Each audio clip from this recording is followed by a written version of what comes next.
What's up, guys? Welcome back to another Pete's Carport.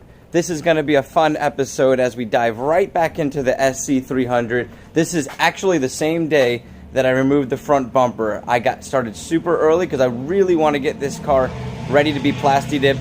I'm super excited about that. We've even got a nice little area that we're setting up. But today's video, I'm going to show you how to install headers on your SC300, and I'm also going to be doing a mid-pipe. So stay tuned, it's going to be awesome. Okay guys, so before we get started, I wanted to let you know what I picked up. I got a used set of an OBX header and mid-pipe. We're going to start here, see how this 2jz sounds. We are strictly going for sound. Horsepower is going to be minimal, so this is not a mod that you're trying to do to gain massive horsepower. If you know anything about these engines, turbo or engine swap is the only way to get massive gains. But this is going to be a daily driver for me. My main thing is going to be swapping in the manual, doing headers, exhaust, getting a good sound, getting a good stance on it. I've got some awesome rims. I actually put some rims on this car just to get by. They have brand new Dunlop tires on them. Spent a little bit more money than I wanted to. The rims were only 150 bucks, but the tires, you know, because I had to get them from Tire Kingdom and I needed them right away in order to drive the car, I spent around 600, so nothing crazy. But I've got some awesome TSWs that I'm going to reveal after we do the plasti dip, so stay tuned. Join the channel if you're not already joined. Xavier's got his SC300 we're going to be doing a ton of stuff on. He is most likely doing a 1jz swap, so if you're wanting to see something like that, join, like, and subscribe. Share it with everybody you know if you're looking to find content on SC300s, specifically modifying. So let's get started.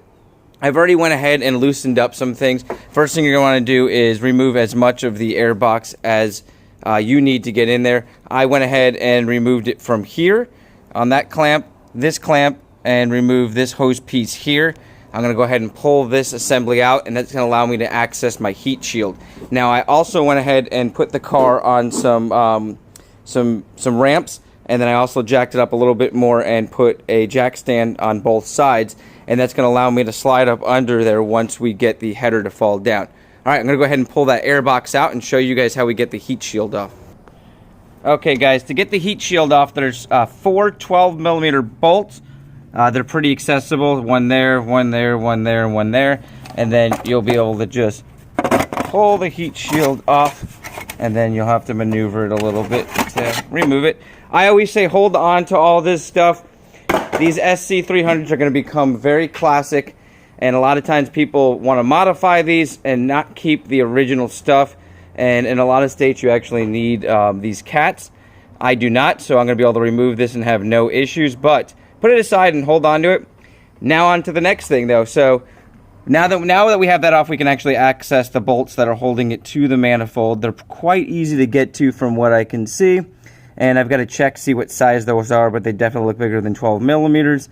And that will allow us to pull our headers off. And then we're going to have to get down, either remove it from here or remove it from where the mid-pipe's going to connect. So stay tuned. I'm going to let you guys know what size those bolts are. I'm going to go ahead and remove those and then show you guys how to get to the next step.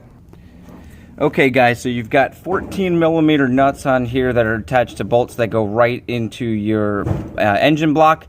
Now they're pretty easy to access except for the one that's going to be down up under here. Now what I did to access that is I took my extender. I'd used a 1/2 inch socket, and this is the 14mm socket on the end, and I kind of slid it up in there. I felt for the bolt and I slid it on, and I was able to get it off. Now I also used a breaker bar to release each one of these. It wasn't 100% necessary, but it made the job way easier. I was able to spin them off quite easy after.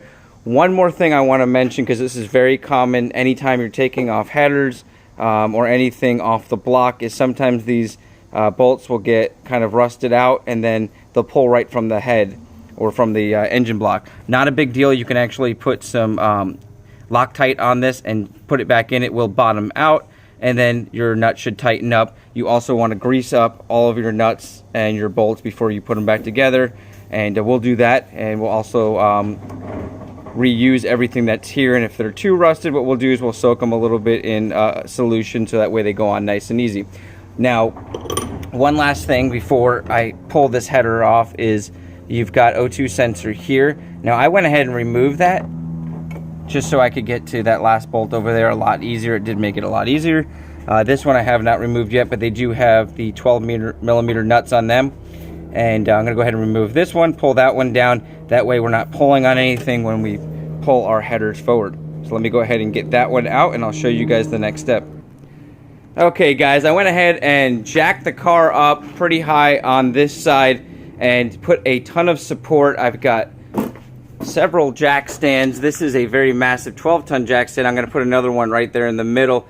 I've actually jacked up the car starting with the wheel here, and I use this as extra support. This is not lifting it up, but it's just there as an extra precautionary. I got another jack stand there, and I'm going to try to throw some more. Always be super cautious when getting underneath any of these vehicles. Make sure you got a solid ground and you're on solid pieces. Now, what I did was I went ahead and mocked up the exhaust because I don't know anything about this. Exhaust setup I did by used, no instructions. But I can see here, this is the direction the pipe needs to go when I lay it down up underneath this one. So I'm going to be able to undo it right there, and hopefully it'll fall down and slide out. I do have it completely apart up here. As you can see, it pulls right off. So once we get that unbolted down there, the whole thing should slide off from the top. I'll be able to reach in there, and then I'll be able to kind of pull it downwards like this and slide it out, and then we'll put our new one in. Now I'm going to be using a gasket maker. I have several different ones, so I'll show you guys that. This did come with the gaskets that go onto the header there, and these work out really well. These ones here, they press in really nice. But I'm not sure, I might actually use some of the silicone gasket maker also on top of this. I'm going to ask the guy down at the auto parts store what they recommend. There's a store I go to that's got a guy that works on all classic cars and does a ton of exhaust stuff, so I'm going to ask him. And then the last thing is, it looks like the guy who had it before me either welded these on or it came like that. It looks like something he might have done. And I got this O2 sensor in, but it looks like this one snapped. So I'm going to have to figure something out here in order to get that to function right once we get it in there. So I'll probably get it in. Once we get it down back on the ground, I'll probably play around with getting this off and getting the other one put in. So I'll fill you guys in on that as well. So let me go ahead and get that exhaust part off, and then we'll go from there. Okay guys, so I'm not really sure what I was talking about earlier about being able to slide down the header. Obviously that would not fit through that area, so I did have to unbolt it right from where the header cat system goes, to basically the mid pipe of the car, back to where I showed you earlier. All of them were 14 millimeters, I believe. Let me just double check real quick. Yes, 14 millimeter bolts with a nut on the end of them that you have to hold, so you have to have a either some sort of wrench or pliers like I used, and then you're going to be able to take those off with a 14 millimeter. I did use this penetrating lubricant on them because most of the time, anytime you're this liquid wrench, anytime you're dealing with bolts on exhaust, they do tend to rust and get seized. And so save yourself by spraying that down. Let it sit on there for about 10-15 minutes, and then use a breaker bar if you can fit it up under there like I did, or an extender bar, something that makes it easier to get it loose from the initial, and then you'll be able to get them off nice and easy. All right, so I'm going to go ahead, now that I've got this off, I can pull my header, well, stock manifold, sorry, up and out, and then slide our header in and start attaching everything. So let's go ahead and get that started now. Okay guys, so I went ahead and mocked up my gaskets, and I'm putting some Permatex gold, red gold basically is what this is, and this is great for putting on these metal style gaskets if you want them to seal a little bit better. Now I went a little bit overboard here. I squirted some on, I spread it around, and I know this is going to go on there. I'm going to spread some around the other side so that when we put our header on and bolt it on, it's got sealant on both sides. So let me go ahead and stick this on the car and get the other side of it with some of the Permatex on there. Okay guys, before we put our second gasket on, remember the bolt that we actually got out that still had the nut on it? Well, I went ahead and I had soaked that in some penetrating fluid, was able to hold it in the middle with a pair of pliers and undo the bolt pretty easily. I mean the nut. So then I put some Loctite on the end of this and hand tightened it in. And once we get the gasket on there, the header on there, and we tighten up our bolts, this will turn all the way in. You want to make sure you don't over tighten your nuts on this too, because they can expand or strip out. And they do bottom out into the engine, but you also want to make sure you don't keep tightening super tight. I will give you more of a proper torque spec. I'm going to look that up right now so that you guys have that handy as well. Okay guys, so of course the only nut that's going to give us issues is the one where the bolt had come out of the actual engine block. So just so you know, we're reusing all of the nuts that we took off of the other manifold, and obviously we're using these studs that were already into the engine block, and we went ahead and used Permatex on the gasket. Now I'm just going to go ahead and torque these up. So what I found online is 15 to 20 foot-pounds of torque. Now that was a generic torquing. So I'm going to grab my torque wrench, see how that feels and looks, and see if that's snug enough. Talking to the gentleman next door, he said just make sure you tighten them up tight and just don't go crazy with them. So I'm sure we'll be safe with a little bit more than even 20 pounds. I did find on the 350 Chevy, there was obviously, that's a very common motor, it said somewhere around 30 foot-pounds of torque. So we're going to try 25, see how that feels, tighten this down. If we get it started and we have a leak, obviously we got to go back and tighten those up a little bit more, but I highly doubt that's going to happen, especially with the extra sealant on there. And then our next step is going to be the mid-pipe, and we're going to be using the Permatex on that as well to mount that together. There's no gaskets that came with it, and the gentleman before me obviously used a main gasket type, Permatex type gasket, because I had to scrape all of that off. So we're going to go ahead and get that all set up, and we'll tighten this up, and we'll get a start for you guys.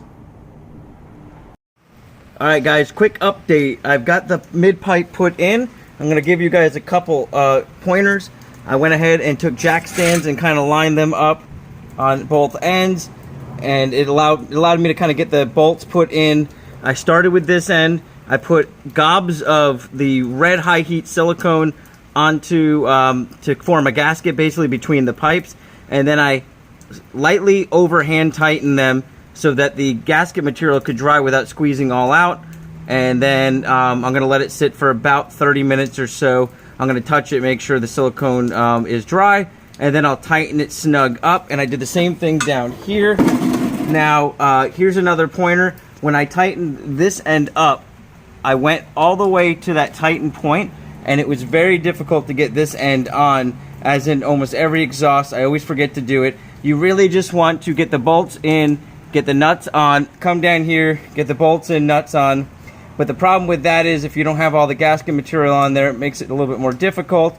So I quickly wanted to get that on, add the gasket material down here, lift it up, and then get it in. But I was like at least an inch and a half away from the actual fitting till I got the bolt, till I squeezed it in and got the bolt put in. I was able to tighten it up snug.